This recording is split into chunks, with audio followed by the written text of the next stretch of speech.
जो आमच्या नावंदरच्या विरोधात उभा करून निवडून आणला तो कोण आहे? मग ठीक आहे, आपण तराजू काढू.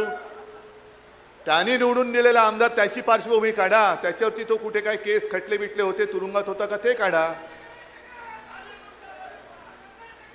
आणि एका त्या महाराजांच्या कीर्तनासाठी स्वतःची शेती पीक काढून ती जमीन उपलब्ध करून देणार आमचा महापौर बघा.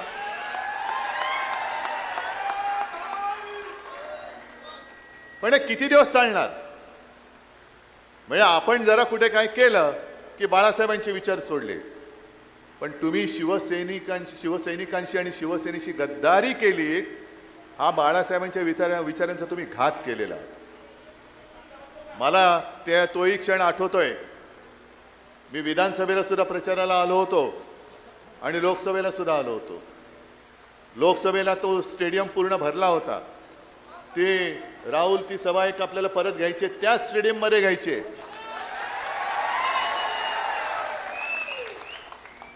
आणि पाऊस आला होता ना. पण त्या पावसात सुद्धा ना तुम्ही आलात ना मी आलो. आणि मला काय अभिमान वाटत होता की दोन्ही जणांना, एका बाजूला राहुल होता, दुसऱ्या बाजूला कोण? जरा गोंधळलं मी, कारण काय नवीन नवीन तुम्ही नावं ठेवता. काय आताच तो होता. आता मला काय माहित की वाघाचं कातडं पांघरलेला हा काय. जरा मला शब्द पाठ करायला त्रास होतो. वाघाचं कातडं पांघरलेला कोण होता? तर मी काय करू, मी केले दोघांच्या हातवर. त्यातला एक हात राहुलनी जो पकडला होता तो वरच्या वर चांगला, अजूनही अभिमानाने. आणि दुसरा पळाला, विकास करण्यासाठी पळाले. मला पत्रकारांनी तेही विचारलं, विकास निधी. म्हटलं कोणाचा? मतदारसंघासाठी, मतदारांसाठी की स्वतःचा खाजगी विकास निधी? कारण तो एक व्हिडिओ तो सुद्धा फिरतोय, विमानात बसलेत महाशय आणि बदाम वगैरे खात आहेत. म्हणजे शेतकरी बिचारा असाच उपाशी आहे. पण हे विकास करणारे लगेच प्रायव्हेट विमानामध्ये. कोणी दिला पैसा? प्रायव्हेट विमानातून चालले ते सगळे गाढवं. आपल्या इथला गाढव, बाजूचा आहे विदर्भातला एखादा, सगळे. आणि एवढ्या बेशरमपणाने तो व्हिडिओ टाकले की त्याच्यामध्ये तो एक दलाल पण दिसतोय, ज्यांनी खरेदी विक्री करतात ना, दलाल जे नाक्यावरती उभे राहतात, तसं तो दलाल पण दिसतो त्याच्यामध्ये. पण हे बेधडक, म्हणजे कोणाची जनाची नाही, मनाची नाही, कोणाची पर्वा नाही, लाज लज्जा शरम सगळं गुंडाळून ठेवलंय आणि खाजगी विमानातून दिले. कुठून आणला हात पैसा? म्हणजे माझ्यावरती जे टीका करतात की आत्मपरीक्षण केलं पाहिजे उद्धव ठाकरेंनी, पक्ष का फुटतोय. खरंच आत्मपरीक्षण केलं पाहिजे, पण एकट्या उद्धव ठाकरेंनी नाही. आत्मपरीक्षण सगळ्यांनी केलं पाहिजे. ममता बॅनर्जीपासून सगळ्यांनी केलं पाहिजे. आणि त्याहीपेक्षा टीकाकारांनी केलं पाहिजे की आमच्या पक्षफुटीची केस 4-4 वर्ष सुप्रीम कोर्टामध्ये अजून प्रलंबित आहे. का आत्मपरीक्षण केलं जात नाही? का ती केस प्रलंबित आहे? आता सुद्धा हे 6 गद्दार झाले. अरविंद सावंत, संजय राऊत आणि अनिल देसाईंनी जाऊन, आणि एक आपले राजाभाऊ वाजे, अभिमान आहे मला त्यांचा, लोकसभा अध्यक्षांनी जाऊन पत्र दिलं होतं की जर तुमच्याकडे कोणी असं आलं तर कोणताही निर्णय घेण्याच्या अगोदर आमचंही म्हणणं ऐकून घ्या. आणि त्याच्याप्रमाणे त्यांनी गेल्या 24 तारखेला, म्हणजे अरविंद सावंत हे आपल्या लोकसभेच्या संसदीय कामकाज समितीच्या दौऱ्यानिमित्त अध्यक्षांच्याच सहीने जे पत्र येतं त्या पत्रानुसार कारगिलच्या दौऱ्यावरती होते. कारगिलचा म्हणजे देशासाठी हा महत्त्वाचा विषय. कारगिलच्या दौऱ्यावर तुम्हीच पाठवलं होतं. येणार होते 25 तारखेला, पण लोकसभा अध्यक्षांचं फरमान आलं तुम्ही 24 तारखेला या. मी अरविंदना म्हटलं की तुम्ही त्यांना सांगा की आपल्याच आदेशानुसार मी कारगिल येथे आलोय, तो दौरा देशासाठी महत्त्वाचा आहे, अर्धवट सोडून येऊ का? त्याने म्हटलं या. कारगिल गेलं खड्ड्यात. कारगिलचा दौरा बिवरा काय नाही, तुमचा पक्ष फुटण्याची घाई झाली माझ्या मालकांना, त्याच्यासाठी तुम्ही पहिले या. आणि मग त्यांना आपली बाजू आपण सांगितली, मांडली. जी बाजू मी शिवसेना वर्धापन दिनाच्या निमित्ताने ती उल्हास बापट म्हणाले, ती मी क्लिप ऐकवली होती, तुम्ही ऐकली असाल ती क्लिप. त्याच्यात स्पष्ट आहे, ते काय शेड्यूल 10 ना, त्याच्यामध्ये असं म्हटलेलं आहे की 2/3 लोकांनी, म्हणजे हा माझा पक्ष आहे, हा पक्ष इथून निवडून देतो, तेव्हा ते जाऊन तिकडे बसतात. तिकडे जाऊन बसणारे म्हणजे पक्ष नाहीत, ते आमचे प्रतिनिधी आहेत, लोकप्रतिनिधी आहेत. लोकप्रतिनिधी म्हणजे पक्ष नव्हे, जनता मतदार म्हणजे पक्ष आहे. आणि 2/3 जे सभासद असतात तिकडे लोकप्रतिनिधी असतात, ते जर का इकडून तिकडे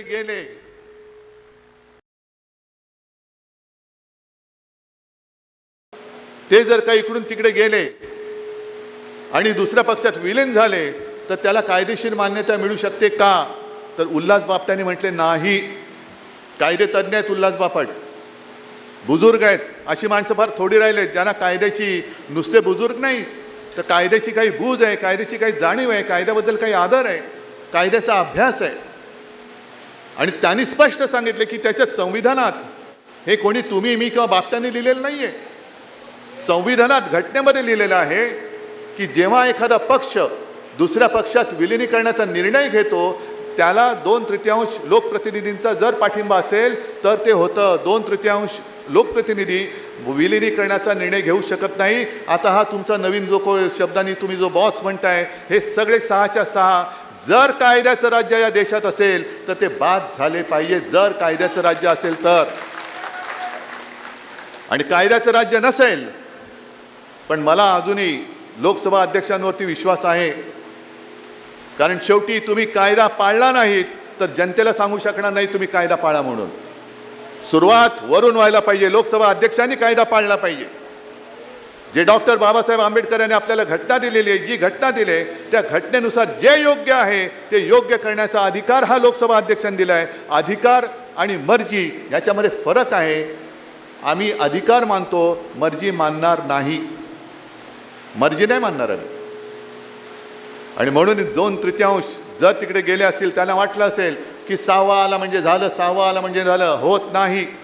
त्यांना कोणतरी सांगत असेल तर त्यांना मला हात जोडून सांगायचं आहे की जे घटनेत दिलेलं आहे त्याचं उल्लंघन तुमच्यासारख्या जबाबदार पदावरती बसलेल्या व्यक्तींनी करता कामा नये. कारण नाहीतर इतिहासामध्ये जशी आमची एक निस्पृह, निष्पक्षपातीपणे न्याय देणारे म्हणून रामशास्त्री प्रभूणेंची नोंद झाले, तशी तुमची घटना तोडणारे अध्यक्ष म्हणून नोंद होऊ देऊ नका. एवढीच मला त्यांना हात जोडून विनंती करायची.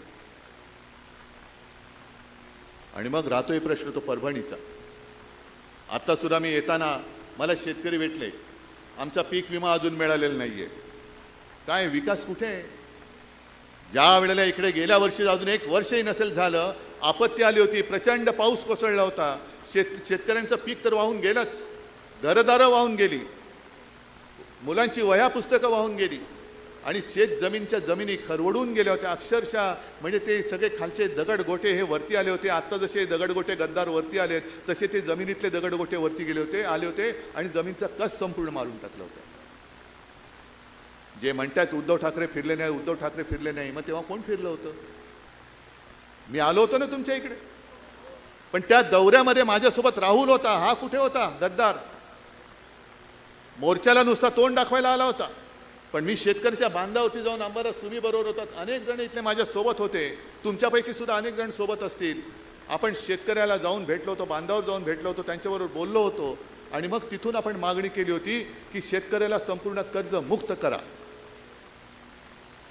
त्या कुठल्याही दौऱ्यामध्ये हा गद्दार नव्हता. उद्धव ठाकरेंनी आमच्याकडे लक्ष द्यायला पाहिजे होतं. मला पत्रकारांनी विचारलं, म्हटलं बरोबर आहे, जर लक्ष दिलं असतं तर तुमच्या भानगडी आम्हाला कधीच कळल्या असत्या. लक्ष नाही दिले, माझी चूक झाली.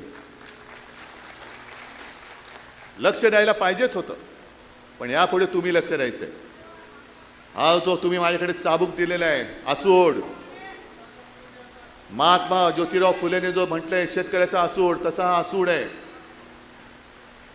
आणि हा चाबूक तुम्ही मला दिलात, पण मी तुमच्याकडे परत दिलाय. कारण हे चालवण्याचं काम तुम्ही करायचंय. हे चालवण्याचं काम तुम्ही करायचंय. म्हणजे तुम्ही आतापर्यंत ज्याला प्रेम दिलं, त्या प्रेमामुळे माजले.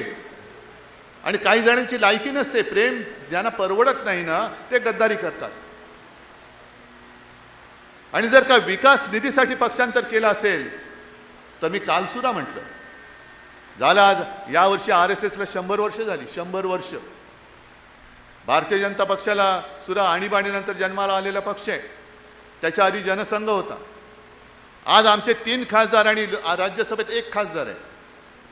हे आपले 3-4 जण पुरेसे आहेत. पण 3 खासदार राहिले, शिवसेना संपली.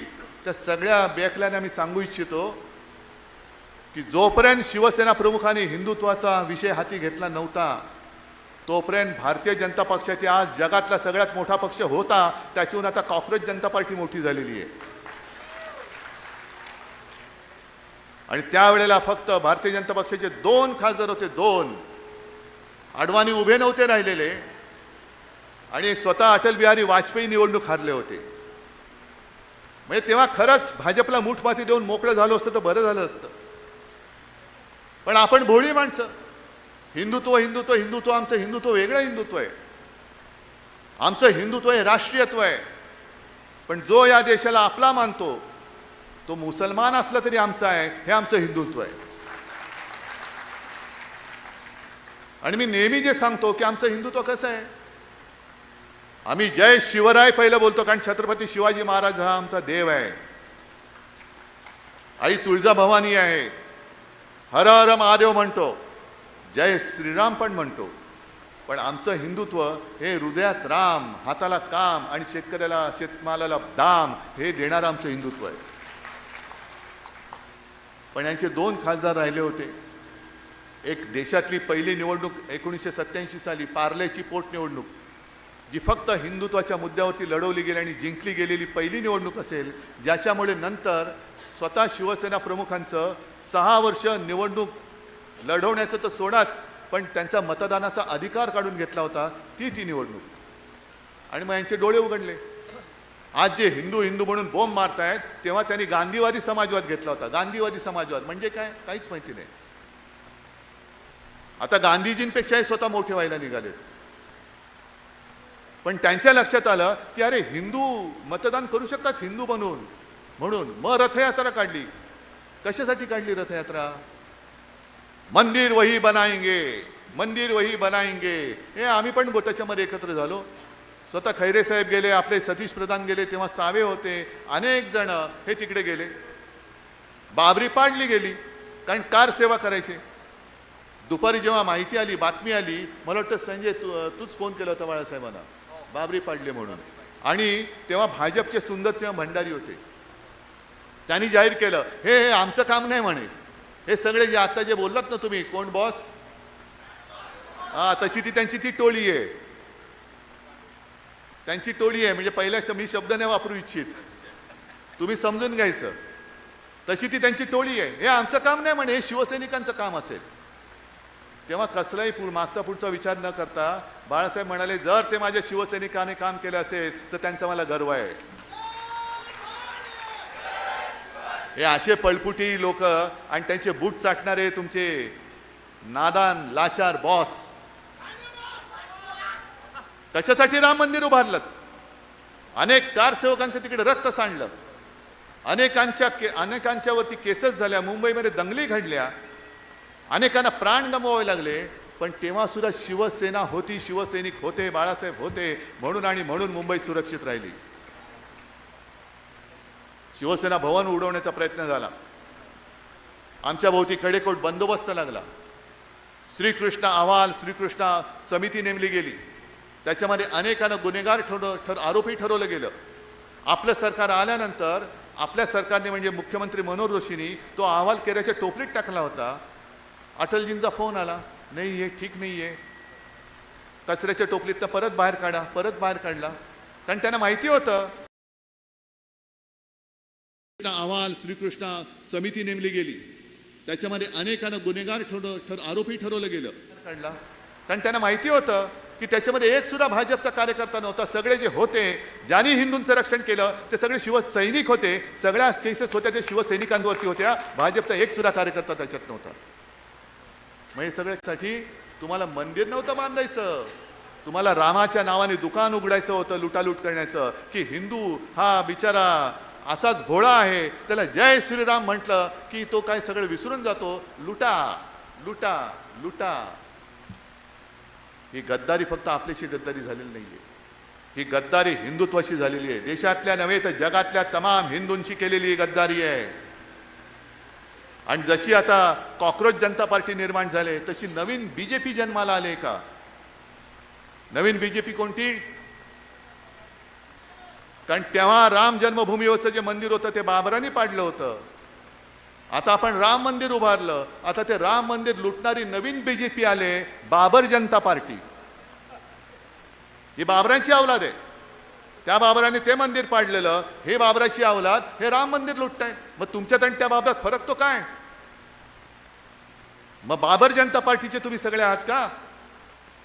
आणि मग हे सगळे जण तिकडे गेलेत, हे त्यांना पाठिंबा द्यायला गेलेत. आणि काल जो मी एक मुद्दा मांडला तो सुद्धा फार महत्वाचा आहे. कारण तुम्हाला सगळ्यांना असं वाटतं हा राग असाच ठेवला पाहिजे, हा चाबूक गुंडाळून ठेवण्यासाठी दिलेला नाहीये. या गद्दारांची कीड हा परभणीचा दुर्दैवी इतिहास झालेला आहे की ज्याला ज्याला आपण शिवसेनेचा उमेदवार म्हणून तिकडे उभा करतो, तुम्ही कशाची पर्वा न करता त्याला निवडून देता. अर्थात ही चूक माझी सुद्धा झालेली आहे, त्याच्यामुळे मी सुद्धा माफी मागतो तुमची. आता एवढे वर्ष एकत्र राहिल्यानंतर विश्वास ठेवायचा नाही तरी म्हणजे ठेवायचा तरी कोणावर आणि नाही तरी कसा? मग 2 वेळा आमदार असेल, मग 3 वेळा खासदार असेल, पण खासदार की गेल्या वेळेला म्हणजे 19 साली आपल्यावरती जी टीका होत होती की तुमचे 18 खासदार निवडून आले, हे म्हणे मोदीजींच्या चेहऱ्यावरती निवडून आले. मग तुम्ही सगळे साक्ष आहात, तुम्ही सगळे परभणी लोकसभा मतदारसंघातले सैनिक आणि मतदार आहात ना, आहात की नाही आहात? मग मला फक्त एका प्रश्नाचं उत्तर द्या. 2024 साली तुम्ही बाळासाहेबांच्या फोटोवरती आणि शिवसेनेच्या मशाल निशाणीवरती भरोसा ठेवून मतदान केलं का मोदींमुळे याला निवडून दिला होता?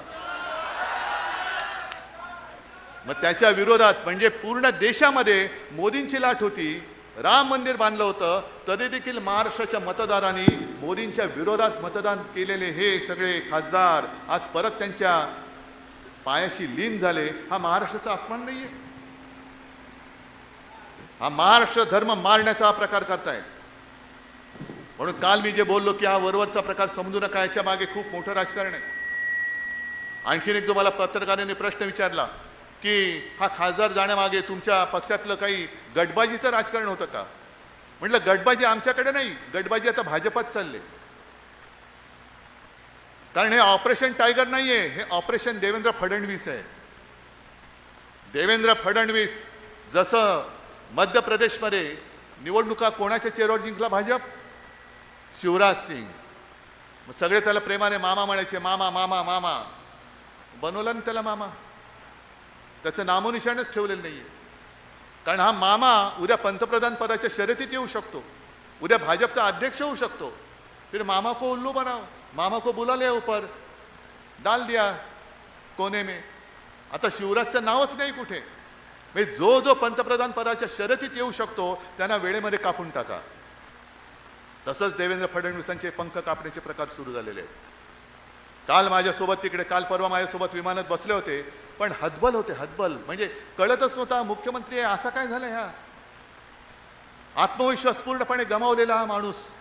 कारण त्यांना कळतंय की आपले पंख कापतायत आणि कापणारे आपलेच बॉस आहेत. आपण करायचं काय? न्याय तरी कोणाकडे मागायचा? कोणतं दार ठोकायचं? कारण ते दार उघडलं तर पंख कापणार, हे दार उघडलं तरी पंख कापणार. म्हणजे जे काय वाचलंय ते वाचून जेवढे दिवस आहेत तेवढे ढकललेले बरे. या परिस्थितीमध्ये देवेंद्र फडणवीस आहेत. कारण कदाचित उद्या, कारण प्रत्येक गोष्टीला शेवट असतो, यांच्यानंतर कोण, त्यांच्यानंतर कोण, महत्वाकांक्षा सगळ्यांच्या असू शकतात. उद्या कदाचित देवेंद्र फडणवीस पंतप्रधान पदाच्या शर्यतीत आले तर जसं तुम्ही विसरून गेलात, नितीन गडकरी होते की नव्हते? नितीन गडकरी भाजपचे अध्यक्ष होते, पुन्हा अध्यक्ष होत होते. पण पुन्हा अध्यक्ष झाले असते तर कदाचित नितीन गडकरी पंतप्रधान झाले असते. म्हणून गडकरींचे पंख असे कापले की त्यांच्या सगळ्या त्या निष्ठेमध्ये इथेनॉलचं पाणीच घालून टाकलं, पातळ करून टाकलं, त्यांचं सगळं भेसळ करून टाकली. आता नितीन गडकरी बिचारे काय करू शकतात?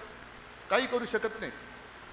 कारण पंखच छाटलेत. उड उड उड उड उड. कसा उडणार? पंख तुम्ही छाटलेत, पिसं तुम्ही कापलीत, उडूच शकत नाही. आणि म्हणून बरोबर बघा, कारण आता मिंदेला काय भविष्य नाहीये. गद्दार शेवटी गद्दारच असतो.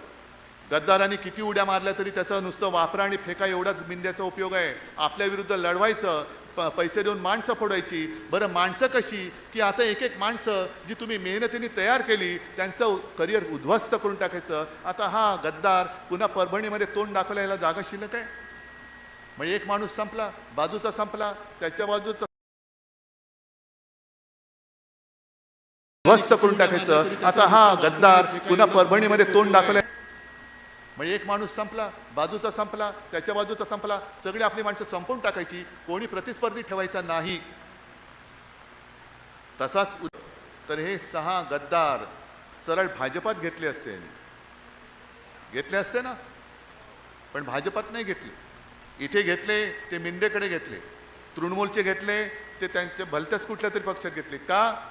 कारण जर भाजपात घेतले तर भाजपाचा त्यांना पक्षादेश जारी लागू होईल आणि मग मतदान घेतलं तर पंतप्रधानपदी कोण पाहिजे, तर त्यांना झक्कत हे भाजपचा जो नाव असेल जे असेल त्यांना मतदान करावं लागेल. पण सगळे मोकळे असतील आणि मित्र पक्ष म्हणून असतील तर मग ते त्यांची मतं वेगळी ही मांडू शकतात. म्हणून हा डावपेच चाललाय. अंतर्गत गटबाजी ही भाजपामध्ये आहे, शिवसेनेमध्ये नाही आहे.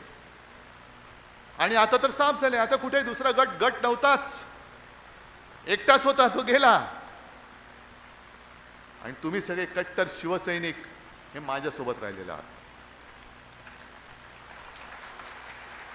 जगात जर्मनी असेल आहे, पण देशात परभणी काय आहे, काय असतं हे दाखवण्याची संधी पुन्हा तुम्हाला मिळालेली आहे.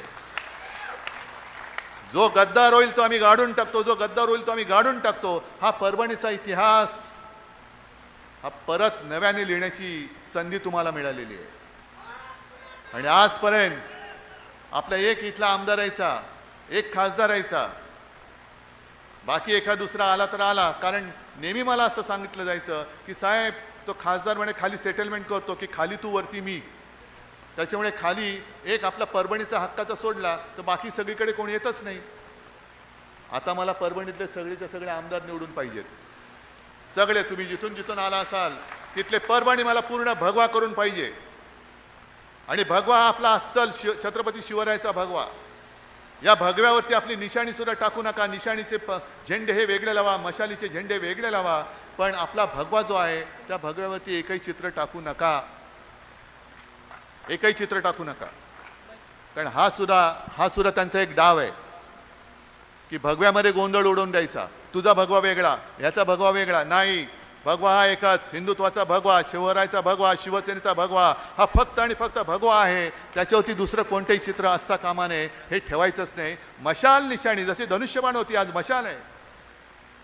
आणि भगवा स्वतःच एक मशालीसारखा आहे. जर लांबून पाहिला उन्हामध्ये फडकणारा भगवा तो ती तळपणाऱ्या मशालीसारखा दिसतो. तो मशाल, तो भगवा, तेवढी ओळखच आहे खाली आपली पुरेशी आहे. आणि या मशाली आता फक्त झेंड्यापुरत्या किंवा निशाणीपुरत्या असता कामा नयेत.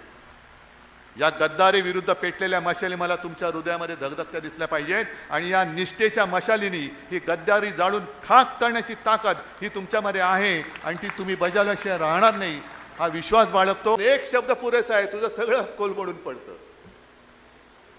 आज बऱ्याच दिवसानंतर परभणीत आलोय.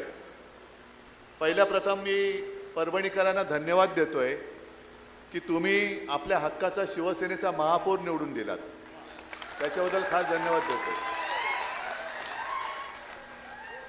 जनतेची सेवा करणारा एक कार्यकर्ता तुम्ही निवडून दिलात.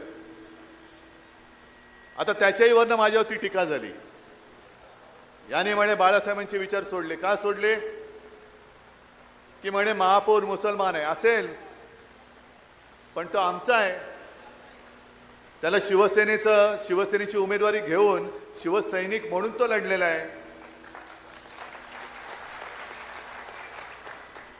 बरं, ज्यांनी माझ्यावर टीका केली की यांनी म्हणे मुस्लिम महापौर दिला, बाळासाहेबांचे विचार सोडले, मग त्या गदड्यांना विचारायचं, तुम्ही कालच्या विधान परिषद